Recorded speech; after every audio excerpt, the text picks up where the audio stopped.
Welcome to SOS Media, your number one source of the latest news, opinions, and in-depth investigations that dig deeper into today's developing stories around the globe. Lena McLin was born on September 5, 1928 in Atlanta, Georgia, but at the age of 5, she was sent to live with her uncle Thomas Dorsey, who was an American musician, composer and Christian evangelist influential in the development of early blues and 20th century gospel music.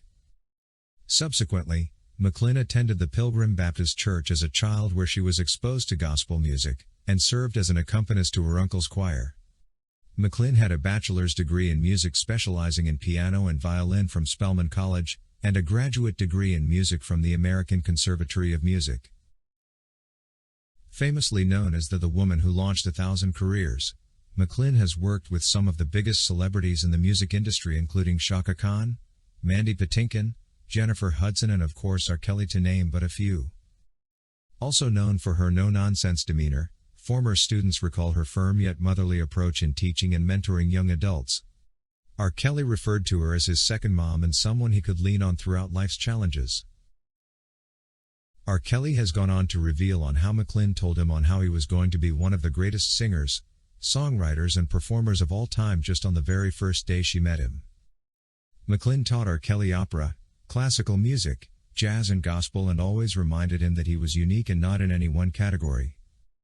Although R. Kelly was a little hesitant at first, he recalls putting his dreams of having a career in basketball aside and agreeing to enter the music talent show, which McLin had encouraged him to perform in. After hitting the stage for the high school show, R. Kelly said his experience was similar to that of Peter Parker being bit by the spider, and he has indeed been spraying webs ever since that day and his life, as he knew it was never the same again. Nobody could do what she did for me, and nobody was even interested in doing what she did for me. Even to this day nobody has my interest like she does, an emotional R. Kelly then emphasized. With her encouragement, R. Kelly wrote his first song, which was about the challenges of poverty in Africa.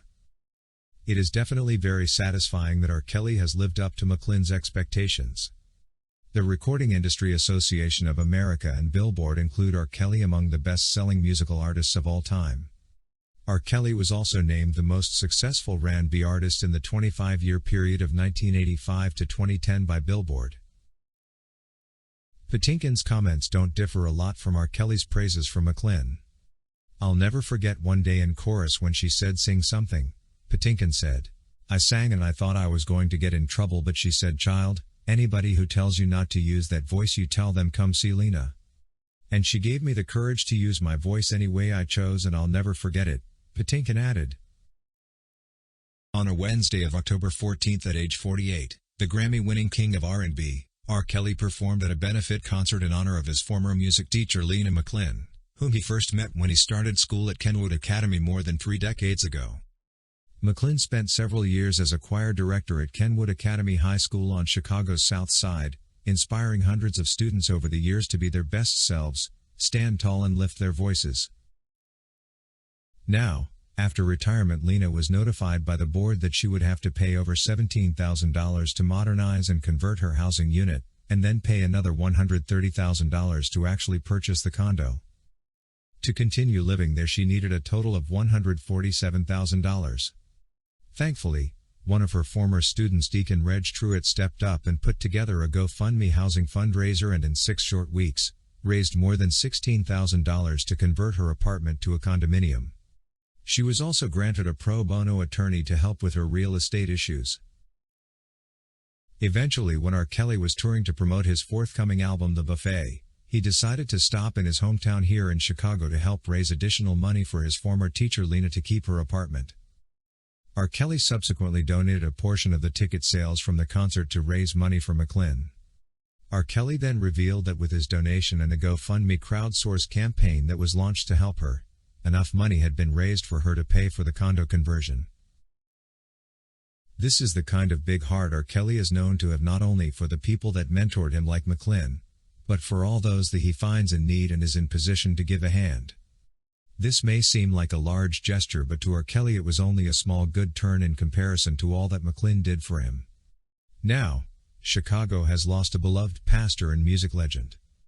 Lena McLin, a Chicago pastor and music teacher whose students included Oscar-winning actress Jennifer Hudson, Chaka Khan, R. Kelly and Mandy Patinkin, died Tuesday at age 95. McLin died at Ingalls Memorial Hospital in the South Chicago suburb of Harvey, Illinois from heart failure. As a composer, the arias and the hymns that she created and the chorus works that have been performed literally all over the world have remained very amazing. McLin went on to receive her bachelor's degree at the historic Spelman College, and she would also go on to receive honorary doctorate degrees in humanities from Spelman and Virginia Union University. She was also a 2003 recipient of the Lifetime Achievement Award from the Chicago Music Awards. McLin has composed and arranged dozens of musical pieces, from classical to gospel works of art, garnering her notoriety not just in the States but all over the world. In 1981, Lena founded the Holy Vessel Baptist Church in Hyde Park, becoming an ordained minister and the head pastor, while also serving as the minister of music. Her gifts to this world will live on forever in her ministry, music, and the lives she has touched. As the city of Chicago mourns such an iconic figure, people who know her best say she lived a full life of service, and her gifts to this world will live on forever in her music and the lives she has touched. Through music, education, and many other endeavors, Dr. McLin's legacy is a microcosm of a life well lived. Her work, which spans decades, will stay with us forever. R. Kelly was blessed to have her, and so was the whole world. She was a blessing to the Black community and someone we shall always look at as a role model. She leaves behind a daughter, son-in-law, 2 grandsons and 1 great-grandson. Meanwhile, for all of us who have been waiting to have a glimpse at the contents of the federal government's reply to R. Kelly's Illinois appeal brief, we'll now have to wait for another extra 30 days to do so, because the government has been granted another 1-month extension. This development means that she'll have to wait till the 31st of October 2023 and the reply brief by the appellant, if any, by November 21, 2023. This is according to the United States Court of Appeal, Northern District of Illinois Eastern Division, the Court of Appeal for the 7th Circuit.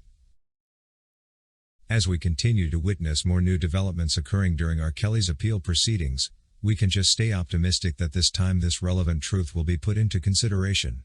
We believe R. Kelly and his legal team will be able to outline all the injustices, misinterpretations of the law, cases of lying and witness tampering that have marred all R. Kelly's legal proceedings, and that the law, truth, and justice will this time along prevail. It has been a long wait, and we can't wait any longer to see R. Kelly regain his deserved freedom. Thank you for watching today's video, brought to you by SOS Media.